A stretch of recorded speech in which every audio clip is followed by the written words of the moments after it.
Retroactive continuity. This is a method of storytelling where prior events are contradicted, adjusted, or outright ignored by subsequent works. This is most commonly seen in long-running serialized works like comic books or movie sequels, particularly films that didn't necessarily intend or plan on being continued.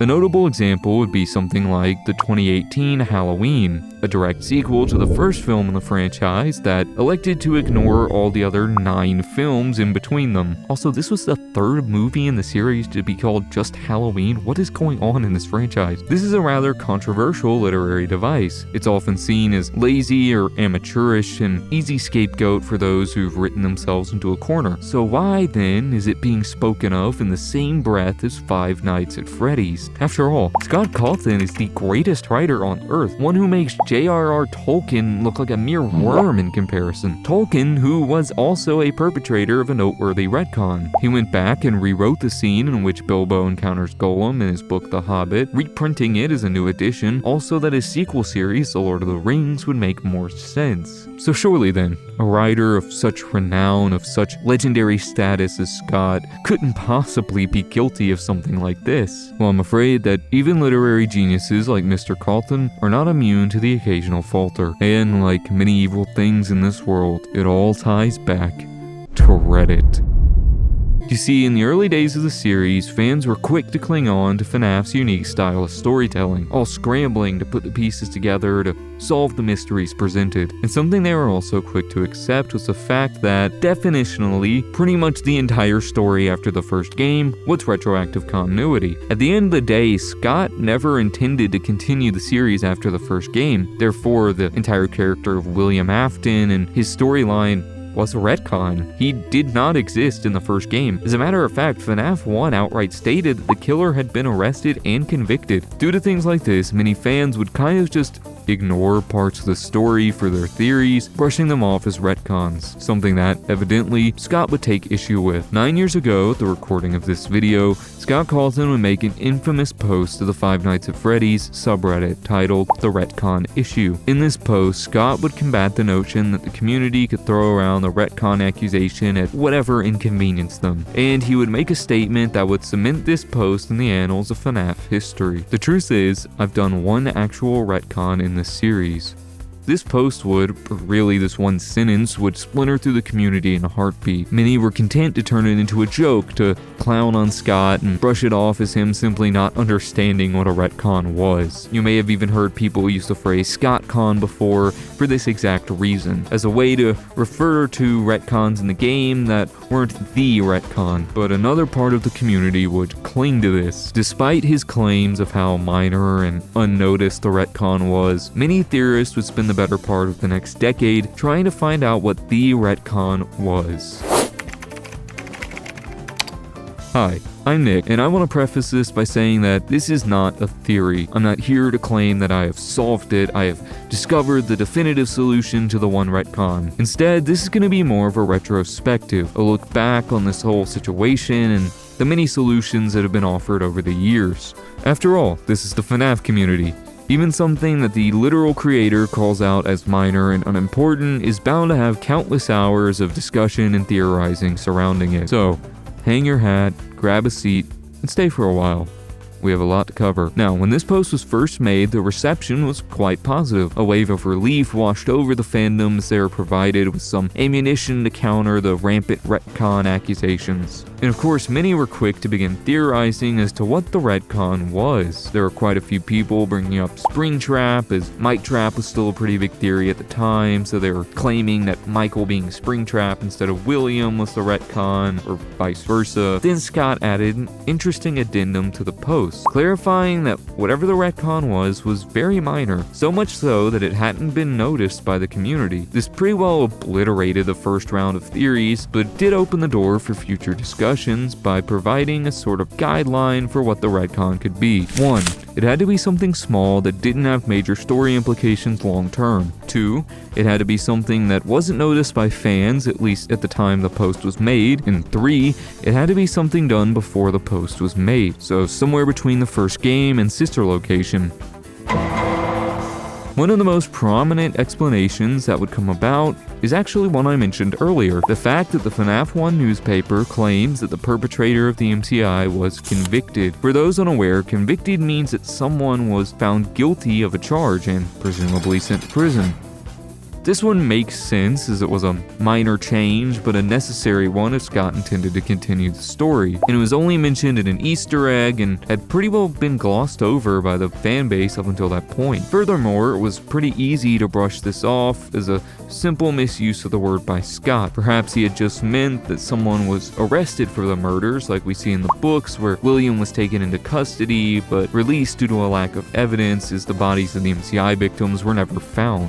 After all, something similar happened with the FNAF 2 phone calls, which opened with, "Hello and welcome to your new summer job." Something that would be contradicted later in the game when you receive a paycheck dated for November. This would be explained as a byproduct of regional dialect, as Scott is from Texas, and it's common in the southeastern US for summer job to be used as a blanket term for any short-term or temporary job, something I can personally attest to. Of course, this could also be explained in other ways. Maybe William was convicted of a crime, but not the murders. After all, the entire Fazbear Entertainment operation proved to be an absolute death trap. Time and time again, with a history of workplace accidents tracing back to the 70s. There's also the other Fazbear founder, Henry Emily, who is notably absent from the games until Pizzeria Sim. Some theorize that perhaps he was the one that was convicted, having been framed by William. All in all, it seems pretty reasonable to see this whole thing as another misnomer that would simply be retconned for the sake of sequels. I personally quite like this explanation, and I consider it one of the two best retcon theories. One of the next major theories went back to the gut reaction of fans in that initial Reddit thread, that the retcon involves Springtrap. Except this theory wasn't about Springtrap's identity, but rather the suit itself. You see, in the FNAF 2 phone calls, phone guy says, "We had a spare in the back, a yellow one. Someone used it. Now none of them are acting right."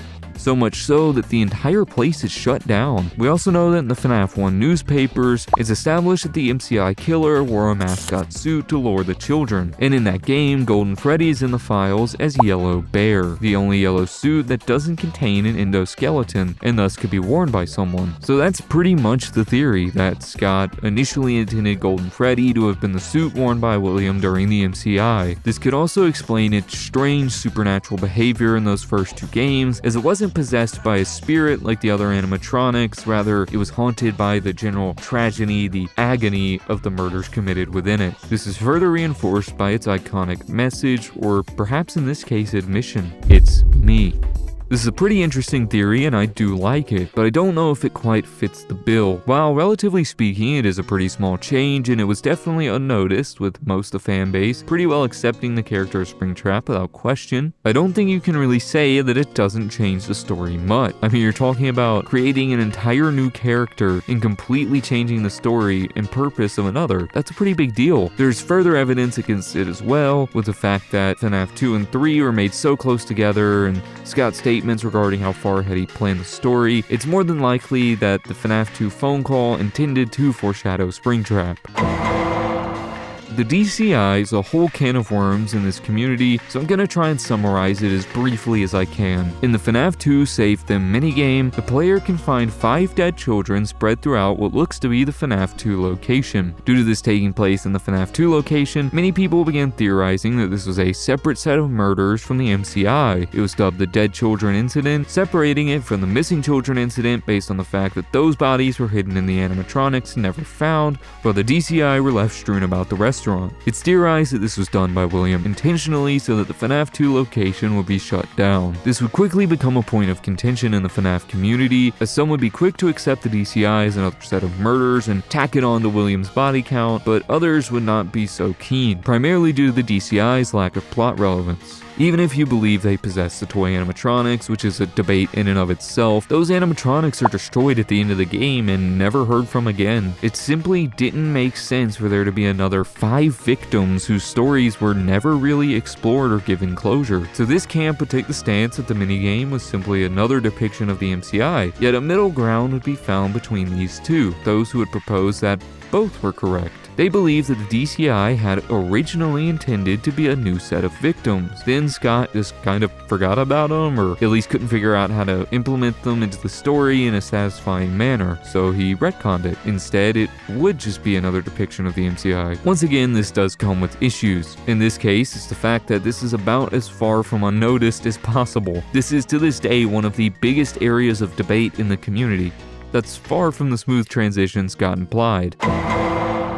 So, this is kind of a hard one to talk about, mostly because this is less hey, here's a potential solution to the retcon, and more if you believe this theory, then you kind of have to believe that it's the retcon. To summarize, this is a theory that Cassidy, / the 5th MCI victim, / the Golden Freddy spirit, was intended to be the receiver of Happiest Day in FNAF 3, but was retconned to be the bite victim from FNAF 4 onwards. The problem comes from the fact that to believe this is the retcon, you have to both believe in Bite Victim Receiver, which is a debate seeing as things as recent as Help Wanted 2 and Return to the Pit have contained evidence implying that Cassidy was the Happiest Day receiver. You also had to believe in Golden Duo, or at least that Cassidy is the 5th MCI victim in Golden Freddy's spirit, which there is an argument against. There's certainly room to claim that Bite Victim is the only spirit in Golden Freddy, and therefore the 5th MCI victim, meaning that he was always intended to be the Happiest Day receiver. The point of all this isn't to say that any of these theories are good or bad, but rather to point out that you have to argue about half a dozen theories before you can even sit down and begin discussing if this is the retcon. Because of this is all I'll be saying about this particular theory.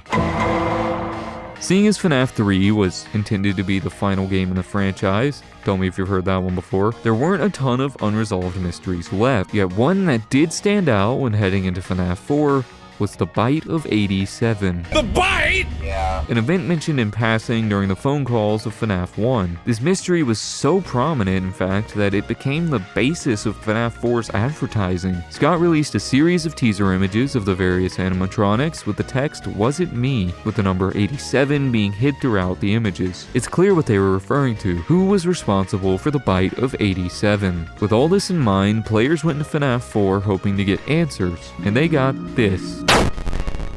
As you might expect, upon seeing this cutscene, the FNAF community have one question. Was that the Bite of 87? No, it was not. There's actually an Easter egg hidden in one of the mini games that includes the date 1983, meaning that this incident was a separate bite altogether. This would become controversial, as all of the Bite of 87 imagery leading up to the game's release felt pointless. So people would theorize that this was the retcon, that this was originally intended to be the Bite of 87, but was changed to be a separate event for some reason. This falls into two problems though. The first is once again the fact that the retcon is supposed to be seamless. While the Bite of 87 and the 87 vs 83 debate were some of the biggest points of discussion in the community at the time. Also, the 1983 Easter egg was included in the game from launch, so I'm not sure if you can really call it a retcon if it was done during the development of the game.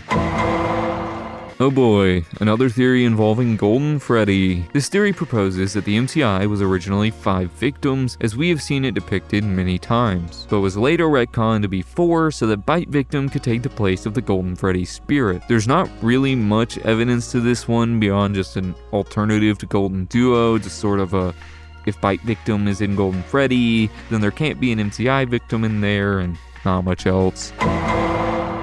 Dream theory. This is one of the bigger ones you'll see thrown around in this discussion. I'm sure if you're watching this, you know what dream theory is, but for those in the back, I'll summarize. This is the theory that FNAF 4 was meant to represent that the entire series up to that point was a series of dreams had by the Bite victim while in a coma after the bite. Honestly, I'm surprised that I still see this one as often as I do. As I mentioned ad nauseum, this doesn't meet the requirement of being subtle. Dream theory was huge and had to be actively denied by Scott, something that basically never happens. Of course, these days it's seen more often as a counter to the one retcon entirely, as people are simply that convinced that dream theory was originally intended. Frankly, I don't think it ever was, and Scott has held that sentiment to this day, but I don't know. I'm not gonna harp on this too long because this will just turn into a 40-minute long rant about why I hate dream theory. a classic. This one truly does give me nostalgia. We all know the comparison. The puppet has stripes, bite victim wears a striped shirt, the puppet has tear marks post-possession, BV cries a lot. That's effectively where the solid evidence ends. Now, you can build on it with some additional speculation. The puppet is the protector figure within the franchise, and Bite Victim could theoretically slot into that role, seeing as how he wasn't directly murdered like the other kids and might feel a certain degree of responsibility to the victims of his father. There are other small bits like the themes of being put back together or putting the pieces together that could be in reference to the puppet being the driving force behind Happiest Day. You could also point to the Save Them minigame spelling out Save Him, which does imply that Scott had initially intended the spirit in the puppet to be male. I know I'm being rather dismissive, but I don't completely hate this theory. I just think you have to keep in mind that Bite Victim was introduced in FNAF 4, and that game was pretty clear in its efforts to connect BV to Golden Freddy / Fredbear. You're going to have a hard time convincing me that he's possessing any other animatronic. And with that, I suppose it's about time I wrap things up. While I covered many of the notable theories surrounding the retcon, it certainly wasn't all of them. No doubt there are countless more hidden deep in forum threads and obscure YouTube videos. More than likely, the answer is there amongst them, buried beneath the rubble of a community so quick, so desperate to move on to the next thing, the next topic, the next discussion, the next theory, the next piece of information that changes everything. So I suppose that all we can do is, on occasion, take pause and look back on things. In a community so obsessed with looking forward, you never know what might be lurking just behind you. And remember, this is FNAF. Everything's up to interpretation, nothing is certain, so why pretend that we know anything at all? Bye.